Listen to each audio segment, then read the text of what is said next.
ana bungkusan. Oh, mori.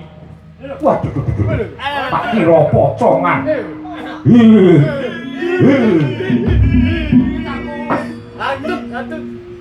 Monggo kemarang ngomudari. Ya. Mau manut karo manut. Weh. Coba. Lho, pusaka. Menika kagungan kula. Ya. Pusaka ampuh ten. Liyane dilangke. Wih, pulang tumangkat. Wih. Iya. Pusaka gedhe iki. Kuwi apa? Nrinji. Kula nate suwita dhumateng wayah paduka Raden Janaka.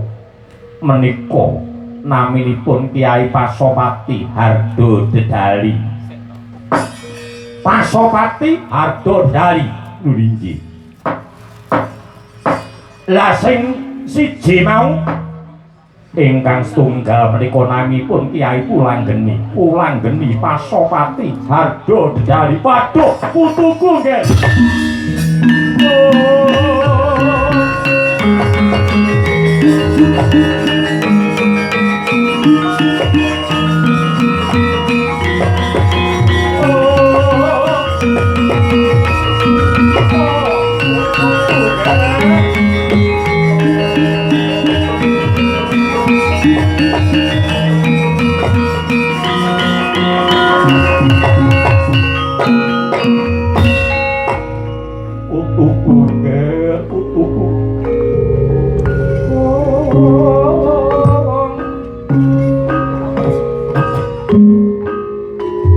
Parmadi Kanjeng Eyang.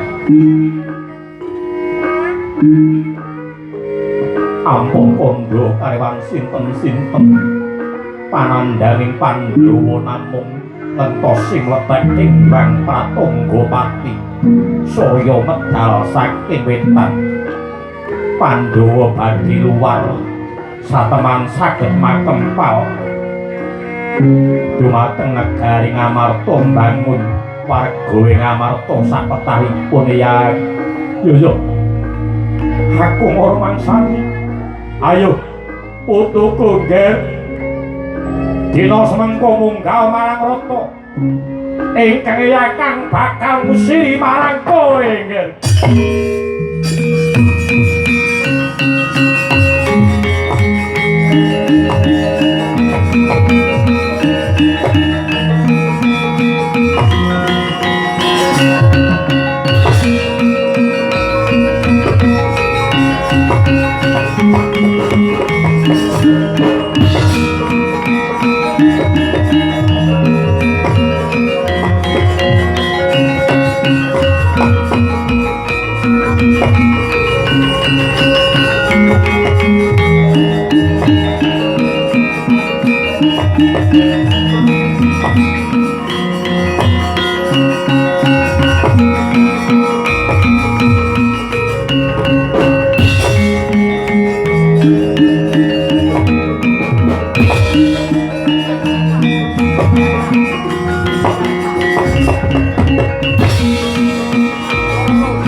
ngresang mawe gandrung jagat wasesane Bathara lumahing bumi uriping langit sing bisa nandingi marang yudane Terpati Ngawangga ora ana telu kajaba bocah kae ya pun kakang melu bungah pun kakang melu seneng Kyai sembada sira bisa kumpul marang keluarga uwal saka Panandang Kyai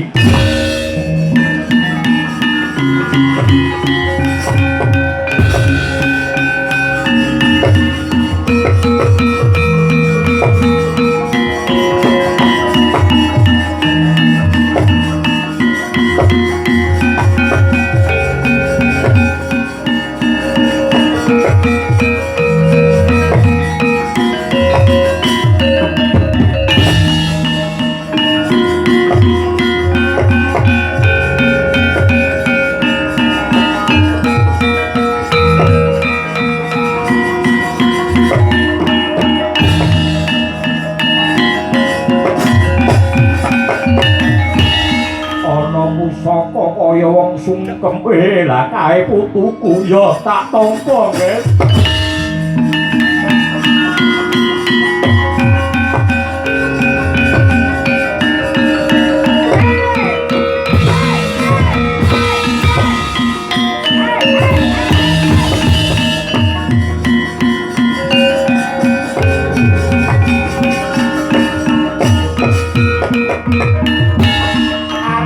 Dani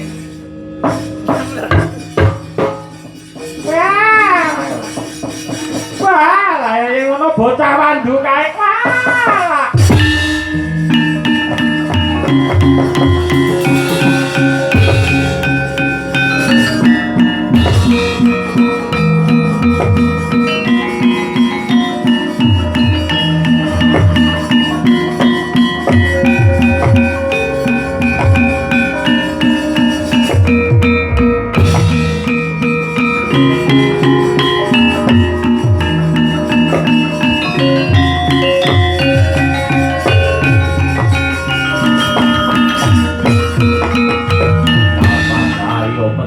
barisane para Satawara alhamdulillah nggih yen to diterusake wadya bala ngestina tatamtu tapis tanpa tilah rikalan mriku kepareng monggo teko kendali kundur teng Ngesina nyungsung daya kekuatan ayo bali mawon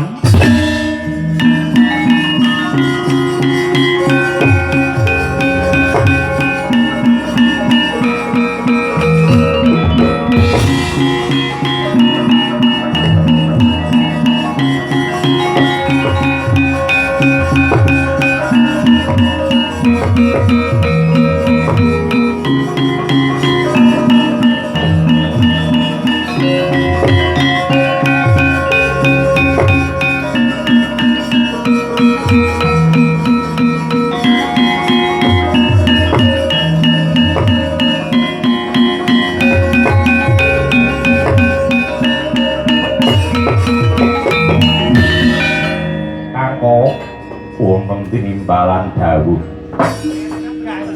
mlakumu kaya semu ngesuk rika lungguhan bakal tak takoni sepira bombong rasane atine wong tuwa ing atase aku duwe anak Ananandita sing bisa mikul dhuwur mendem jero lawan brajate wong atuh kowe biyen tau suwita marang putuku Pandhawa iya kuwi mau tau tate Pandhawa tatkala kalah main dadu marake aku ajarana carane main dadu nyuwun pangapunten sinuwun main dadu menika laranganipun negara agami menapa kewala boten leresaken tartamtu kewala badhe ngrisak dhateng tiyang bebrayan sinuwun ya wis saiki ngrembug geger perang gedhe ana negara Wirata tak kalaning semono kadang kurupa kenca-kenca para Jamala mati Salindri ndak wenehi pakuman nanging etang welasku marang Salindri ditunggu pitung dina kanggo ngrampungi utang piutang ana ing pasar gedhe. Gumunku meneh anakku si Utara ketoke bocah menang-meneng bareng gelem tumandang gawe sapa sing ora ngerti undange Prabu Kusarma Narendra Trigarpa bakalan mono dijangkah lawan anakku si Utara dadane kepok nganti dadilan patine sinuwun napa kepareng kula matur ingkang merjanani inggih merjaipun Narendra Trigarpa sanes Raden Utara. Ayo sapa? Nanging kadang kula pun Jagala Bilawa. Piye? Kadang kula Jagala Bilawa sing anakku Utara mboten Jagala Bilawa. Ya wis. Yen Utara ora patek apa-apa ning Prasangka. Setan pasar itu. Prasangka kuwi ketoke meneng. Ning prajurit pirang-pirang ing Astina. Begawan Durna. Nerpati Basukarna. Begawan Bisma kae wong sekti Mandraguna gurune wong perang bisa diasolake marang anakku sing Prasangka ingkang ngunduraken sanes Raden Prasangka nanging kerdi ora hatno. Piye? Sanes Raden Prasangka nanging kerdi pahatno. Tak barang kecomot kowe.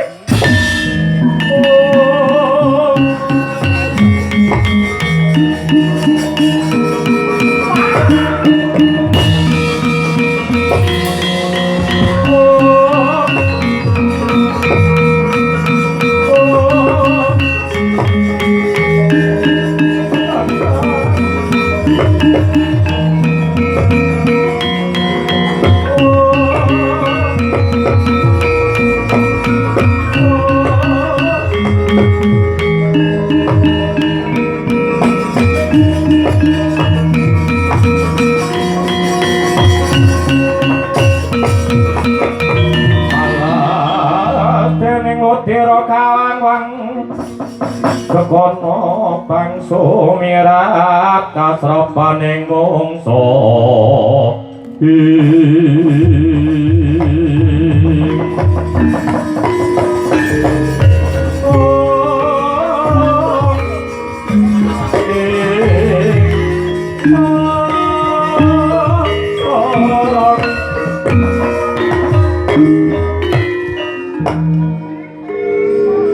Saindri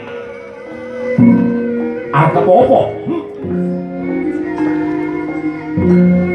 Bokor kencana poke madai magete kangkok. Kepareng kula mantuk. Menawi torah pun kakang kangkong ngantos wetes wonten ing bumi Wirata.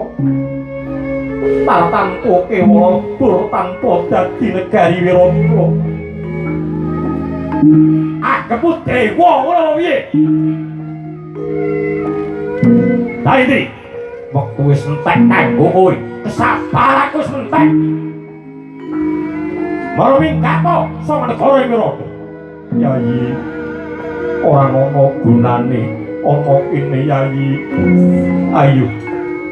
Bebarengan kalawan pun kakang lunga saka negara Wirata Yayi. Ayo kakang tak dherekake kakang.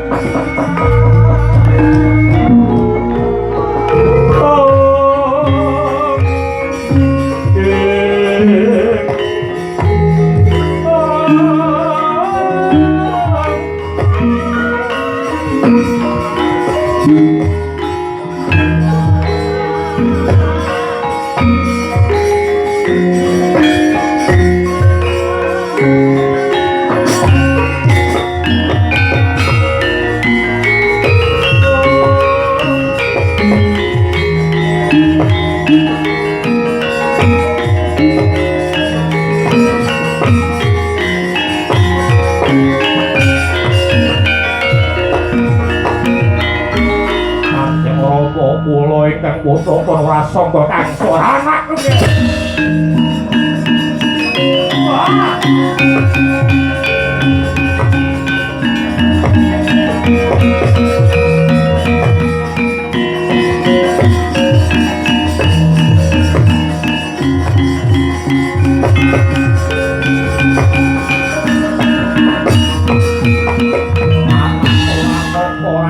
Babar pisan lehmu gladen mulatian bae kapan lho.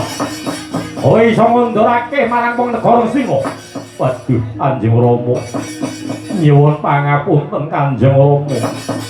Ingkang ngunduraken barisanipun para Kurawa sanes ingkang putra para Rasangka. Nanging menika Kedhi Ratnala. Piye? Kedhi Ratnala. Banjur sing nulungi aku mateni Prabu Susarwa menika sanes Kakang Utara nanging menika sejatosipun Jagala Bilawa Rama mugi kauningan lare kang angon bebek sakembaran menika inggih wayah paduka Purnakula Sadewa ingkang dados Kedhi Wahatnala menika wau wayah paduka pun Janaka Jagala Bilawa menika wau pun Werkudara Kangka menika wayah paduka Puntadewa piye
Gegono bangsu nyerat kasrapaning mungsa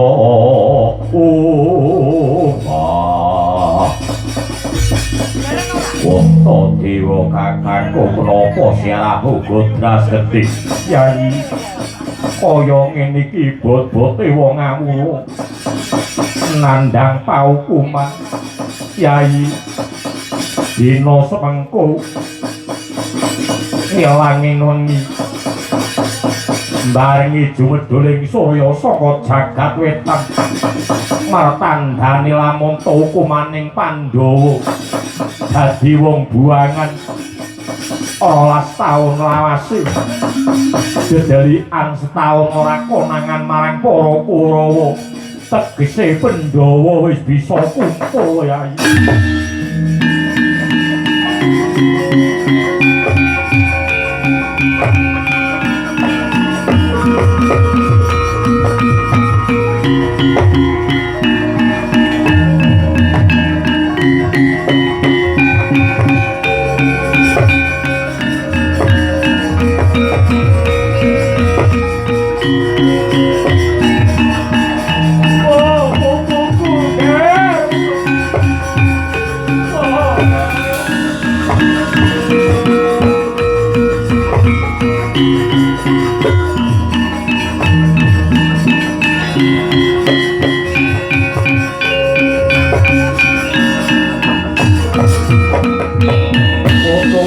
ngger tuku Pandhawa ngapuranen simbahmu ya ngger apuran simbah ora ngerti lamun to ya kowe mau sing dadi juru pasar gedhe kowe iki mau awakmu Kuntadewa dadi guru tari jembolane Janaka Werkudara matur nuwun nyametke marang Kengeyang Titi kalungguhan iki sarening Pandhawa wis kumpul ndayani marang daya saka Gusti Kang Rebeng Kawasa ya wong kanthi gaman kerukunan bakal negara lan desa iki ing desa Pasa Kendarawi dadi desa sing gemah tripah loh jinawi tentrem karta kawan raharja murah sandang kawan pangan adoh sangka ama lan rubeda